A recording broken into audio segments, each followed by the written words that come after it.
Hey, welcome to the podcast. This is The Surge Effect, and I'm your host, Mike Surge. This podcast will be talking about anything and everything, life in general to current events and past events, and all things about this beautiful and wonderful world that we live in. And this podcast, well, it'll probably have an effect on you.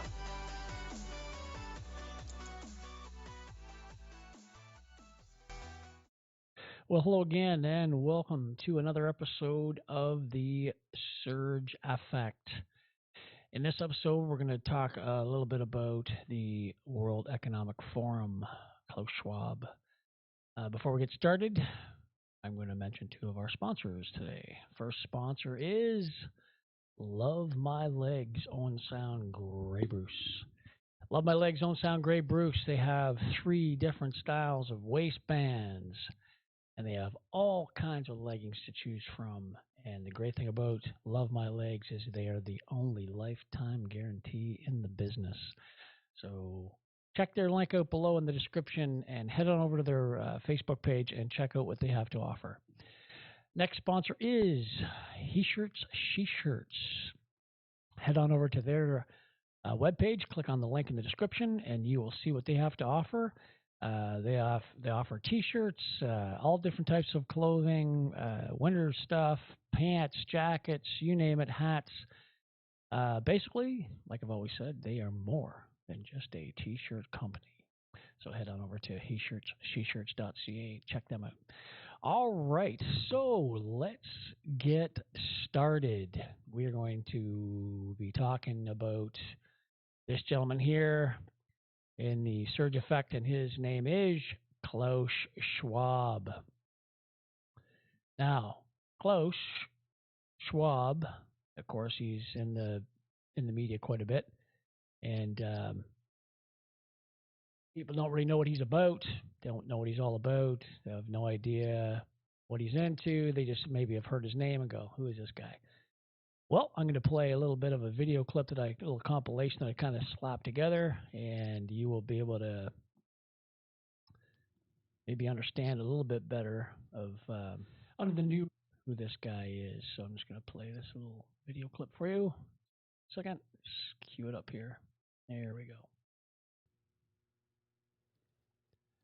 Under the new rules provided by the COVID-19 emergency, many members, elected leaders, were empowered to show their true colors. Interesting how they all marched in perfect lockstep with chanting the same slogans. This pandemic has provided an opportunity. Here we are now with an economic opportunity in crisis, with an incredible opportunity.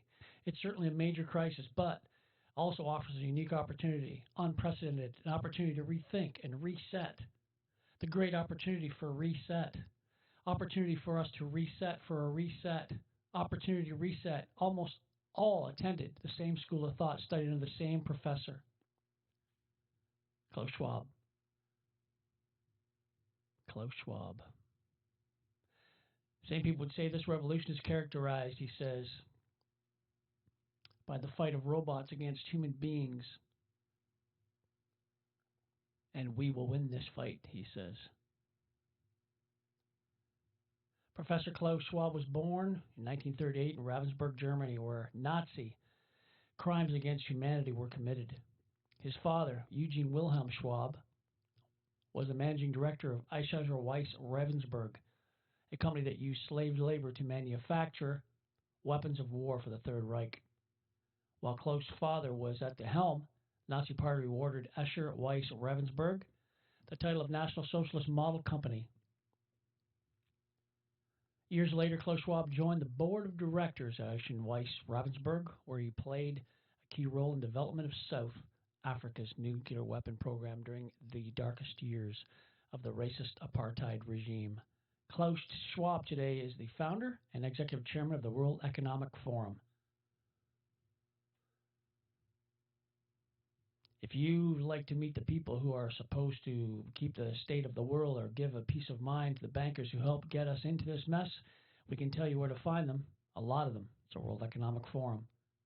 Founded in 1971, the World Economic Forum is an international private organization which receives billions of tax-free dollars from members of their global enterprises. Every year, the WF brings together its members with world leaders, big pharma executives, tech titans, Hollywood celebrities, media personalities, and internet influencers to meet in the secluded mountains of Davos, Switzerland. It is a tiny town folded into the Swiss Alps and a village where you could bump into Bill Clinton, Bill Gates, and the head of Google all at the same time, the Queen of Jordan, all in one place. A lot of reporters cover the forum, but few get inside. It turns out that there are two Davoses, one you see and one you don't. After hours, there are hundreds of private parties where deals are done. People who can't see what's going on behind the scenes, and the public can't meet here. Your Royal Highness, Excellencies, distinguished heads of state, he says, as he shows them to their seats. Governments, the future is built by us. By government, the future is built by us, powerful community, as you here in this group know. Klaus Schwab, the founder of the WEF, is particularly upfront and even proud of his ability to shape and influence world politics. I created this community of global shapers as a means, as a force to shape our common future, he says. And of course, their Global Young Leaders program is a grooming ground so that when they ultimately take over the cabinets, if we penetrate the cabinets, tend to govern in a certain way. Nobody will be safe if not everybody is vaccinated, Klaus Schwab says. The names and the countries he mentioned ended up being some of the most dystopian authoritative during his pandemic. Names like Merkel, Vladimir Putin, and so on. Other names, Jacinda Ardern, Sebastian Kurz, Marco Macri, Mark Zuckerberg, Jack Ma, Jack Newsom, Stephanie Balsam, Leonardo DiCaprio, Sanjay Gupta, Dr. Leon Wen Alexander, and Jonathan Soros, George Soros' sons, and several other Rothschilds. And of course, now we could be represented such, he says, who would be better to represent than Prime Minister Justin Trudeau. 2014, Klaus Schwab called for the Great Reset. So, there you have it, a little bit of a nutshell about Klaus Schwab. Like I said, most people have no idea who this guy is. Not a clue. And it's kind of shocking when you think of it, that no one knows who this guy is. Because we mentioned with WF, been mentioned all over the news media, not all over the news media, but once in a while in the news media, people mention the WF, which is the World Economic Forum. I've mentioned this before, but I'll mention it again. This guy actually wrote a book, and it was literally called COVID-19, The Great Reset. Like, they don't hide this shit. It's right out there for you to see, and it's open, it's out there, and for you to find. If you're looking for it. Maybe you're not looking for it, but here's something else that Klaus Schwab quoted as saying. He literally said, the pandemic represents a rare but narrow window of opportunity to reflect and reimagine and reset our world. My question is, why is this World Economic Forum, why do they have so many different world leaders under their control, and why are we listening to these freaking assholes? Like, people of Canada, people of the United States, people of New Zealand or Australia, those countries vote people into power to represent them. This guy doesn't represent me. This guy, his dad was a Nazi back in World War II. Doesn't represent me whatsoever, and I don't want him representing me. I didn't vote for him. I didn't elect him. That's not our democratic system. I don't understand that anyone is involved with the World Economic Forum. They should not even be in politics because they're not looking out for the best interests of their citizens. Yeah, throw something in the comments. Let me know what I'm thinking. Maybe I'm thinking right off the bat. Maybe I'm not even close to how you're thinking, which is fine. I have my way of thinking. You have your way of thinking, and that's what makes the world go round. So I'm going to play another little video clip for you here, and I'm sure you may or may not have ever seen this clip. This is a clip of actually Klaus Schwab talking about how he basically got people like Justin Trudeau and people of his cabinet, and they're on board with the World Economic Forum. So I'll just play this little clip for you. Have a listen. The notion to integrate young leaders is part of the World Economic Forum since many years. When I mention now names like Mrs. Merkel, even Vladimir Putin and so on, they all have been young global leaders of the World Economic Forum. Mm-hmm. But what we are very proud of now, the young generation, like Prime Minister Trudeau, President of Argentina and so on, that we penetrate the cabinets. What did you just say there? So yesterday, that we penetrate the cabinets. So penetrate the cabinets.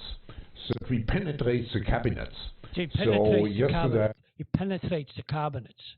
I was at a reception for Prime Minister Trudeau, and I know that half of this cabinet, or even more, half of this cabinet, are for our actually young global leaders of the World Economic Forum. So half, if not more than half, of his cabinet, Justin Trudeau's cabinet, Klaus Schwab just said that. He literally just said that. Half, if not more than half, of his cabinet is in the World Economic Forum. And that's true in Argentina, too. Wow. Yeah. Sorry. That's true in Argentina as well. It's true in Argentina, and it's true in France now. Mm-hmm. I mean, with the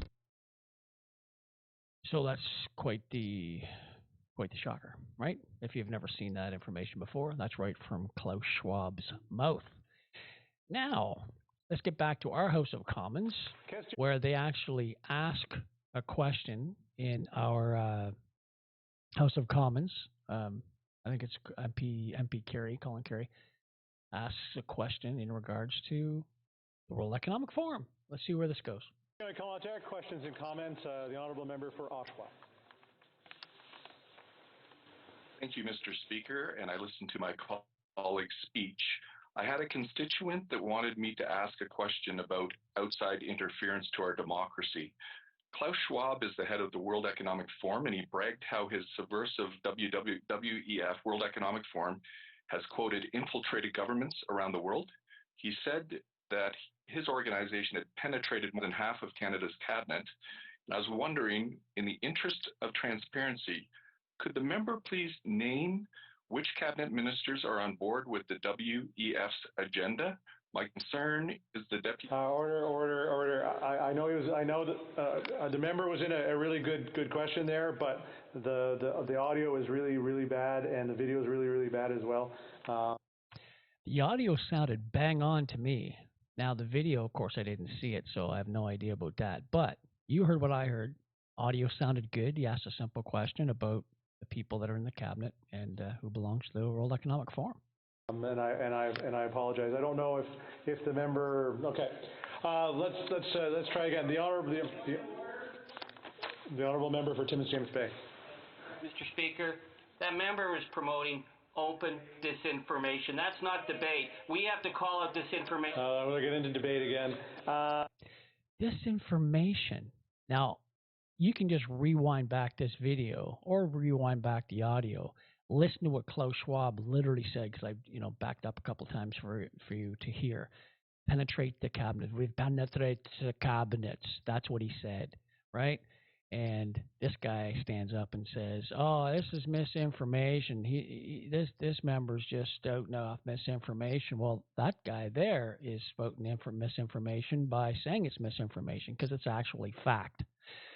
Because Klaus Schwab actually said it. So this guy is just barking up a tree that he's out to lunch is what he is. So let's listen to another video about the World Economic Forum. This is right from Klaus Schwab's, right from his mouth, and hear what he has to say in regards to different things in the World Economic Forum and what they're all about. Here we go. Like Prime Minister Trudeau, half of this cabinet are actually young global leaders of the World Economic Forum. Now he just said again that Trudeau's half his cabinet belonged to WEF, but the other member there, he's like, "Oh, that's misinformation." Did that sound like misinformation? I don't think so. We penetrate the cabinets. Ooh, I think he said it again. The change is the cabinets. It's the cabinets. It's the cabinets. Penetrates the cabinets. The change is not just happening. The change can be shaped by us. We have to prepare for a more angry world. How to prepare? takes the necessary action to create a fairer world, I see the need for a great reset. So people assume we are just going back to the good old world which we had and everything will be normal again. This is, let's say, fiction. It will not happen. So, once again, why does he want to do a great reset? Why does he see this? Why does he want to do this? And who's he? He's just Klaus Schwab. He's just a guy that started a World Economic Forum. He's not a leader. He wasn't elected. He's not an official of any kind. What the hell is going on? Does it make any sense at all that this guy even has this much of a say in what goes on in our countries? He should have this much. Zero. Unbelievable. Now, of course, our host, Buddy, wanted to stand up and say that Buddy's talking disinformation. Well, in Australia, a senator in Australia had a whole different way to look at something. And this senator's going to talk about Klaus Schwab, a couple minutes long, but it is well worth the listen. And maybe you'll understand in their house in Australia, he explains a little bit better. I think they understand what Klaus Schwab's all about. Have a listen to this. 1971 by Klaus Schwab. The World Economic Forum is steeped in authoritarianism and Marxist ideology. It's an ideology which is creeping into governments across the world. To quote Schwab himself when speaking about the Canadian Parliament, we penetrate the cabinets. So yesterday I was at a reception for Prime Minister Trudeau, and I know that half of this cabinet, or even more, half of this cabinet, are for our actually young global leaders of the World Economic Forum. That's true in Argentina as well. It's true in Argentina, and it's true in France now. I'm with the president, who is a young global leader. The World Economic Forum promotes globalist issues such as climate change, so-called systemic racism and sexism, and creating an online digital identity.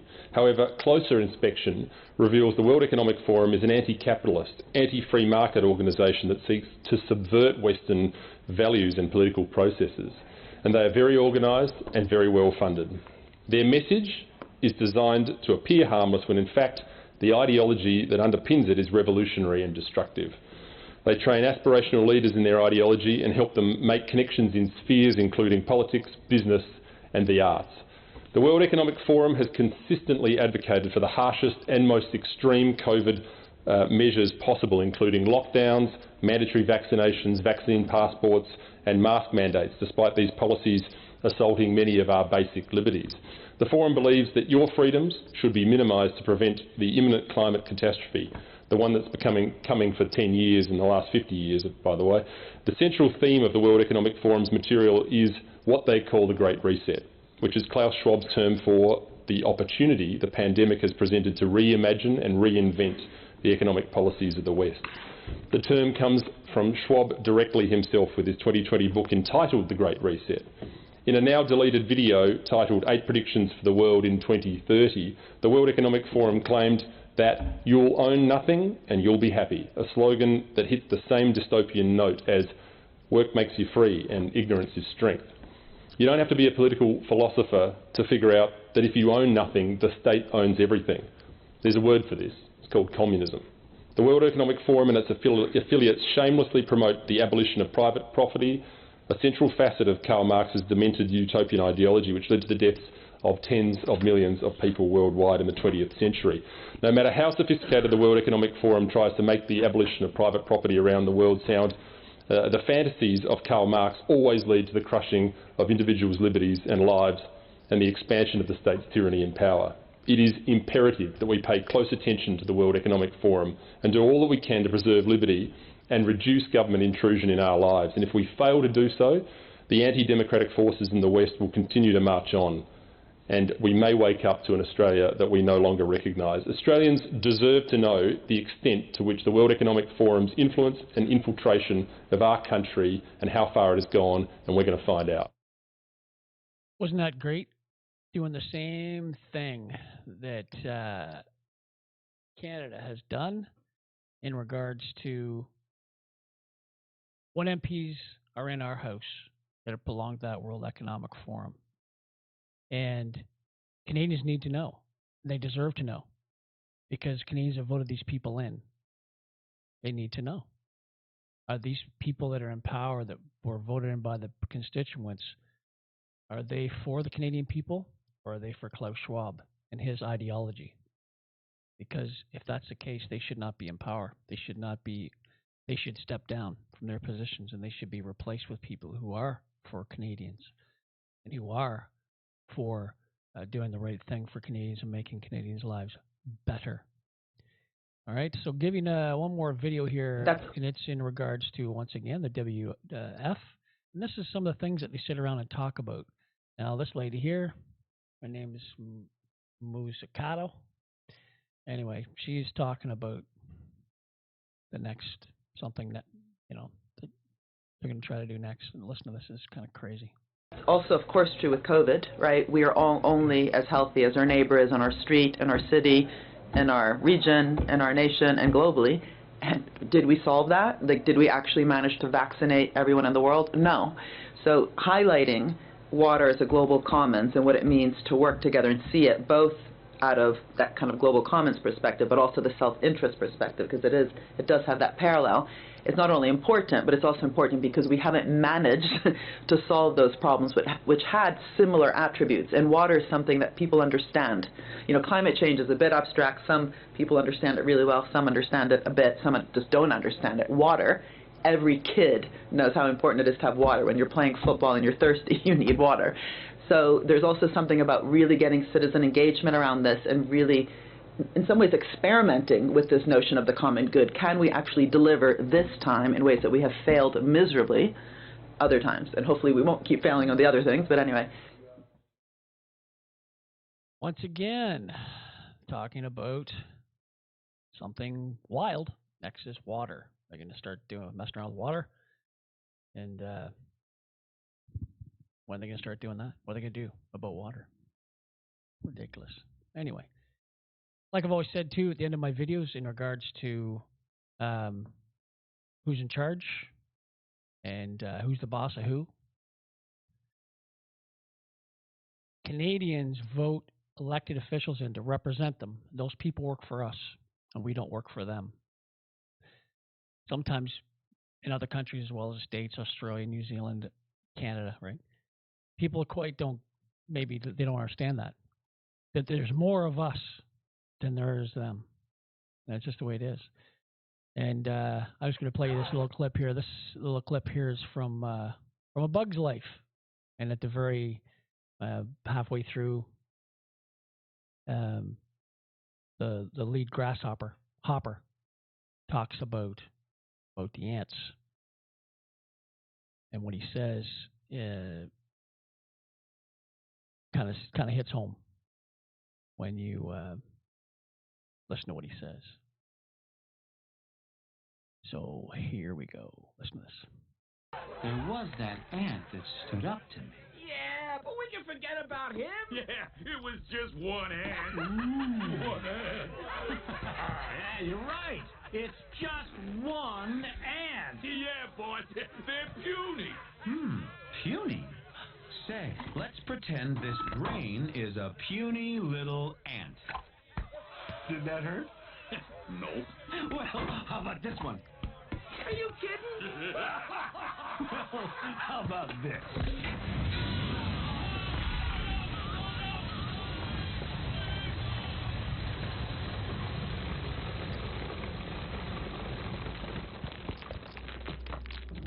You let one ant stand up to us, then they all might stand up. Those puny little ants outnumber us 100 to 1. And if they ever figure that out, there goes our way of life. It's not about food. It's about keeping those ants in line. So there you go. Even they had it right for a kids movie, but that's about right. Right? There's more of us than there are them. They work for us. We don't work for them, and we're supposed to have a good life. They're supposed to give us a good life, and not pad their pockets, line their pockets with millions of dollars, and do backroom deals and go behind the citizens' backs to do things. And the World Economic Forum needs to be shut down, in my humble opinion, because they do not do anything for citizens. Zero. Anyway, that's it for this episode of the Surge Affect. Thank you so much for the people who have subscribed to my channel. And if you haven't already subscribed, please subscribe to my channel and ring the little bell. There's a little bell, and then you'll be notified for future videos that I post. You will be notified immediately. I am on Rumble. And I'm also on any Android and Apple device for podcast from a podcast app. And I'm on Twitter and Facebook. You can find me on social media. Please share my videos, and hopefully other people can learn something. And hope you enjoyed this episode. And until next time, everyone, thank you for listening in. Cheers. This episode sponsored by He Shirts, She Shirts. Go to www.heshirtssheshirts.ca. Just type in the letters TSA, The Surge Effect. When you check out, type in TSA for your coupon and receive 10% off your next purchase. Thanks for listening to today's podcast, everybody.